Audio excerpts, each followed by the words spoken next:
और चलिए आगे बढ़ते हुए एक और बड़ी खबर का रुख करेंगे। इस वक्त की जो बड़ी खबर आ रही है वो आपको बता दें। इंडिया न्यूज से गीता भुक्कल ने खास बातचीत की है, ये बड़ी जानकारी।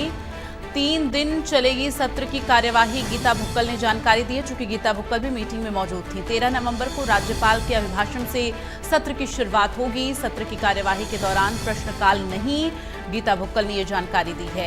हमने सत्र की अवधि के बढ़ाने की मांग रखी थी।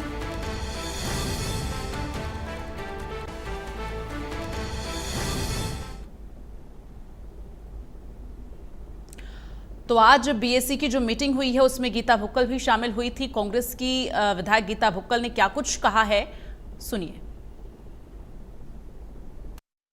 13 तारीख से विधानसभा का सेशन शुरू होने जा रहा है, उसको लेकर आज बिजनेस एडवाइजरी कमेटी की बैठक हुई है। इस वक्त हमारे साथ कांग्रेस विधायक गीता भुक्कल जी मौजूद है। मैम, कितने दिन का सेशन होगा, क्या कुछ डिसाइड जो है वो बिजनेस एडवाइजरी कमेटी के अंदर तय हुआ? देखिए, जो बिजनेस एडवाइजरी कमेटी की जो अभी मीटिंग हुई है, 3 दिन का सेशन, 13 और 14 तारीख को, 15, 16, 17 की छुट्टी और उसके बाद 18 तारीख का सत्र होगा। 13 तारीख को महामहिम राज्यपाल महोदय का अभिभाषण होगा और ऑब्ituary भी है उस दिन और उस पर चर्चा। पहले जो बिजनेस दिया गया था उसमें ये था कि उसी दिन ही वोट ऑफ थैंक्स माननीय मुख्यमंत्री जी के द्वारा धन्यवाद किया जाएगा। लेकिन अब ये है क्योंकि इसमें 0R नहीं है, प्रश्नकाल नहीं है, तो हमने यही मांग की है कि गवर्नर एड्रेस को जो है एक्सटेंड किया जाए। तो इसकी चर्चा है 14 तारीख को भी होगी और 14 तारीख को सरकार की ओर से सीएम साहब की तरफ से वोट ऑफ थैंक्स किया जाएगा। साथ ही साथ में हमने ये भी कहा है कि कॉल अटेंशन इसमें टेकअप होने चाहिए और सभी साथी बोल पाएं, ऐसा क्योंकि क्वेश्चन आर नहीं है तो इस वजह से हम चाहते हैं खासतौर से नए साथी जो चुनकर आए हमको पूरी तरह से मौका मिले। सप्लीमेंट्री बजट भी होगा और अप्रोप्रिएशन बिल भी इसमें आएगा। विपक्ष की ओर से कहा नहीं गया कि सत्र की अवधि को बढ़ाया जाना चाहिए क्योंकि पर्याप्त समय नहीं है? हमने कहा था कि समय अवधि जो है वो कम है। 3 दिन का सत्र और 3 दिन की छुट्टी है, तो 18 तारीख को किया गया, उसको 19 भी कर दिया जाए। तो हमारे बहुत सारे साथियों ने कहा कि शादी ब्याह चल रहा है जी और सीजन है।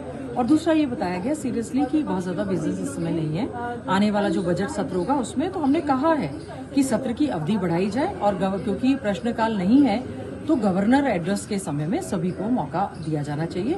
साथ साथ में ध्यान आकर्षण प्रस्ताव भी लगना चाहिए ताकि हम प्रदेश के तमाम मुद्दों पर चर्चा कर सकें। मैम, नेता प्रतिपक्ष को लेकर अभी तक तो कांग्रेस ने नाम डिसाइड नहीं किया, तो कब तक, क्योंकि 13 से तो सेशन शुरू हो रहा है, तो क्या लगता है इससे पहले? देखिए, आपको पता है कि ऑलरेडी हमारे ऑब्जर्वर्स आए थे और सभी से बातचीत के बाद सिंगल लाइन रेजोल्यूशन जो है कांग्रेस हाईकमांड को दे दिया गया है और कांग्रेस हाईकमांड का ये फैसला है। तो कौन से वो मुद्दे होंगे? मैं आखिरी सवाल ले रहा हूँ कि जो कांग्रेस की ओर से सदन के अंदर उठाए जाने हैं, कौन से ऐसे प्रदेश के जुड़े मुद्दे हैं? देखिए, बहुत सारे मुद्दे हैं। खासतौर से अभी तो जो डीएपी की खाद का मुद्दा, किसानों की अगर बिजाई का समय है, किसान लाइनों में लगा है, बड़ा ही फर्क उनको पड़ रहा है। साथ ही साथ में मैं समझती हूँ शिक्षा और चिकित्सा बहुत बड़ा एक मुद्दा है। हॉस्पिटल में जो डॉक्टर्स नहीं हैं, दवाइयों की बहुत ज्यादा कमी है और स्कूलों में भी कई हालात खराब है। और सबसे बड़ा मुद्दा अगर मैं अपने विधानसभा क्षेत्र की बात करूँ, टूटी फूटी सड़कों का जो कहकर हम थक गए। आवारा बेसहारा पशुओं का बहुत बड़ा एक मुद्दा है और डी फेस जो पूरे के पूरे शहर को